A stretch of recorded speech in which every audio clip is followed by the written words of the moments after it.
Et que deviendront les grandes villes de l'agglomération pointoise à l'horizon 2030? Un séminaire met en perspective l'ensemble des projets d'aménagement et de développement des centres-villes des Abîmes, de Bemahaou et de Pointe-à-Pitre à la salle Georges Tarrère à Pointe-à-Pitre. Aujourd'hui, celui-ci portait sur le cœur justement de Pointe-à-Pitre qui pourrait bien subir des transformations majeures. Reportage Karen Zama.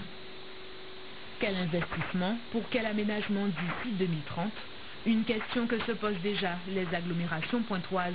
Cap-Excellence a déjà mis en œuvre une sorte de document d'orientation, de schéma directeur, le schéma de cohérence territoriale, le plan d'action stratégique économique de Cap-Excellence pour aller en avant de façon synergique.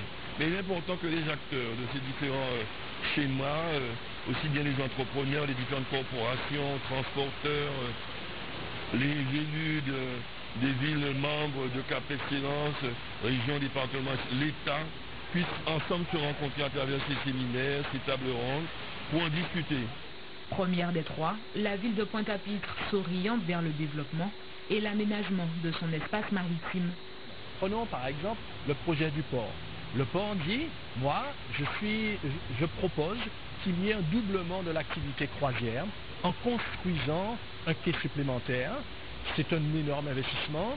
Ça ne peut se faire que, bien entendu, qu'en accord avec les projets régionaux et avec les capacités de lever des fonds comme des fonds européens. Mais à côté de ça, le port a d'autres projets qui vont commencer dès cette année, comme l'obligation de refaire la DARS, parce que le quai, pas le numéro 1, mais celui qui est juste devant la DARS, eh bien ce quai il est en train de s'effondrer parce qu'il a plus de 150 ans.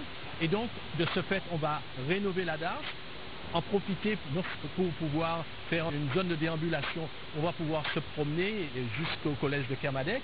Et en plus, le port dit ce serait pas inutile de faire une passerelle piétonne entre le MAC et la Place de la Victoire. Eh bien, ça, Cap-Excellence et la ville disent banco, nous sommes partants pour ce projet. Et bien, ce projet, il est déjà lancé. D'autres projets, comme la rénovation urbaine, devraient eux aussi avoir toute leur place dans le cahier des charges de la ville pour les années à venir. En novembre prochain, il s'agira de répondre aux mêmes questions pour la ville de Bemahaou. Et restez avec nous.